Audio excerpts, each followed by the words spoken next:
Oi, pessoas, tudo bem? Então, esse vídeo é para todo mundo, para todos os meus alunos, porque era um assunto que eu iria falar inevitavelmente. Como eu já falo em todas as minhas aulas, gente, assim, olha, sempre que houver algum assunto que está girando o mundo, a gente vai trazer para a sala de aula para a gente entender. A gente dedica um ou dois períodos relacionado a isso. A matéria a gente corre atrás depois, isso aí não é. Mas entender o que está acontecendo na nossa volta para a gente não ficar alienado a tudo isso é fundamental. Afinal de contas, se estamos trabalhando com ciências humanas, nós vamos tratar do que é humano, o que atinge o ser humano. Então, o que acontece, gente? Assim, nós vamos falar sobre os movimentos que estão acontecendo pelo mundo, tá? Primeiro, vamos nos deter um pouco sobre a questão dos movimentos raciais que tomaram conta do mundo.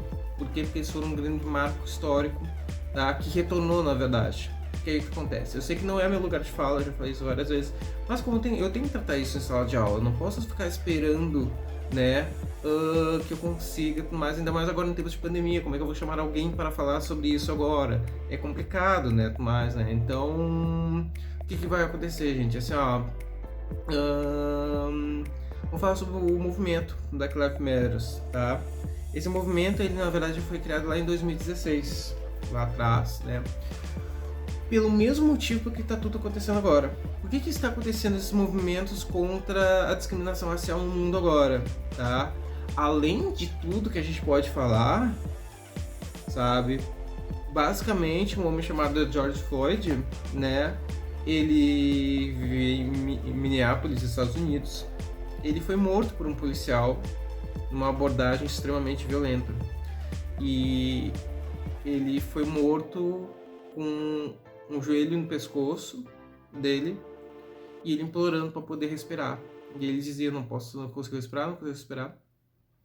E o policial matou ele ali mesmo, sendo que não havia nenhuma acusação para ele, nada. Isso literalmente repetiu o que já tinha acontecido lá em 2016. A polícia já tinha matado um homem exatamente da mesma forma.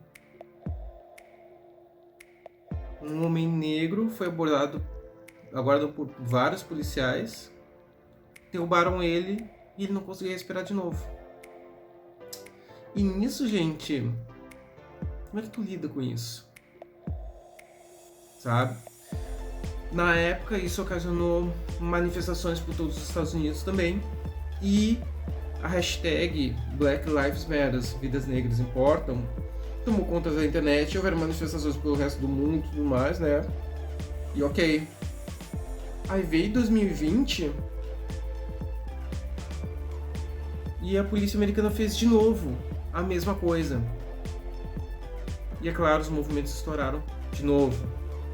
E nessa vez, esse ano, basicamente, gente, por ser o governo do Donald Trump, quem não sabe, Donald Trump, ele representa uma ala extremamente racista, extremamente conservadora, extremamente contra minorias dentro dos Estados Unidos, né?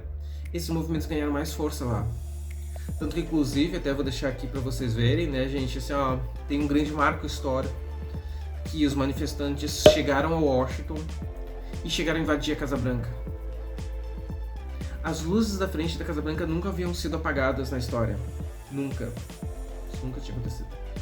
Então, gente, assim, o Donald Trump teve que se abrigar num bunker subterrâneo dos manifestantes, contra os manifestantes.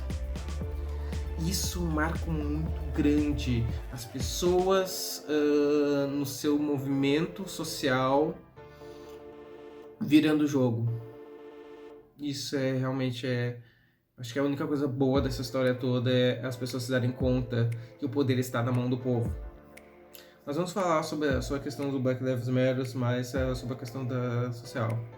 Ai, senhor, mas esse é um cara que morreu negro e tudo mais, pra que tudo isso? Não vive muito na realidade, né, filha? Então, vamos pegar alguns pontos que eu já até tinha falado com algumas turmas no início do ano, tudo mais, coisa e tal, né, gente? Assim, faz uma conta aí, porque esses assuntos mais, faz uma conta na tua cabeça. Quantos professores negros tu teve até hoje? Uns segundinhos. Poucos, né? Quando eu faço essa pergunta em aula, geralmente, às vezes tem gente que diz que não teve nenhum. E se tu chega no terceiro ano do ensino médio, ou no EJA do ensino médio, tu já passou por quantos professores? Tu teve, sei lá, uma média de 9 professores por ano. Como é que nenhum deles era negro? O que aconteceu ali? A gente foi atendido por médicos negros, advogados negros e tudo mais, né? Então, o que acontece nessa circunstância, gente? Assim, ó, isso se deve porque há um enorme apartheid racial que a gente acha que é uma coisa que está lá na história, mas não está presente até os dias de hoje. É presente nos dias de hoje, sim, sabe? É só pra vocês verem, gente, assim, ó, quantos professores negros você tem, quantos médicos negros você foi atendido e tudo mais, né? Isso é muito vigente aqui no Brasil. O Brasil tem quase toda a sua história calcada em cima da escravidão. E a escravidão negra, ela deixa marcas culturais. Significa que nós temos o que a gente chama de racismo estrutural. É quando o racismo faz parte da estrutura como nós enxergamos a sociedade. Tá? O que vai acontecer, gente? Assim, ó, vamos falar bem da realidade brasileira. Quando tem a abolição da escravatura, tá? Parece que alguns nomes foram esquecidos dessa história. Os nomes de manifestantes negros, de abolicionistas negros, toda essa luta do povo negro, porque só vai querer lutar pela abolição quem um dia foi escravo. Vai ter abolicionistas brancos? Vai, mas eles não podiam ser os protagonistas dessa história. Eles acabaram sendo. Tanto que as pessoas lembram assim, a Princesa Isabel, meu Deus, a Redentora, coisa e tal. Gente, por favor. Então o que acontece, gente? Assim, ó, nós vamos pegar só a parte da questão da história.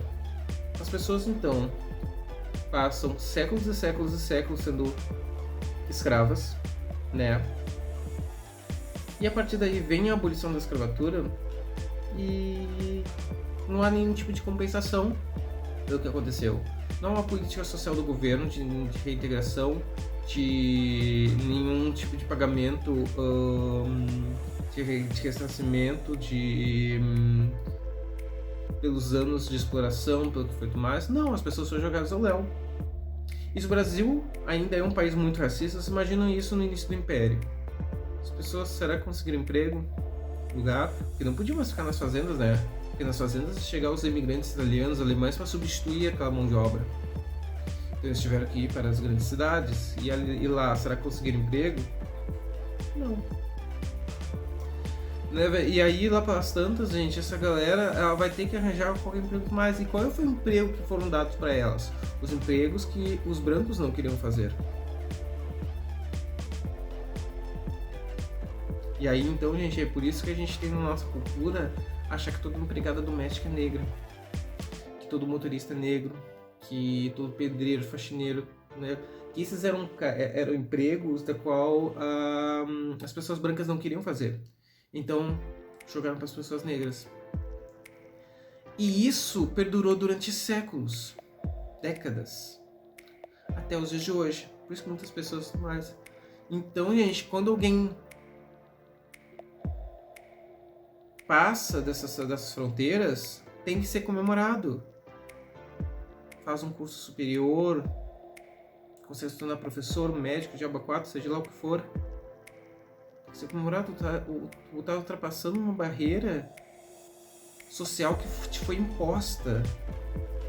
Então, gente, isso tem que ser mais do que comemorado. Por isso eu sempre vou ser a favor das cotas raciais.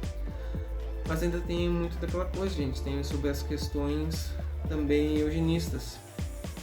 É quando a ciência, tentar usar a ciência para embasar racismo.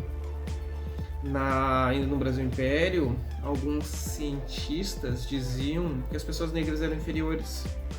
São questões de eugenia. Essas pessoas negras ditas inferiores seriam prejudicial ao Brasil.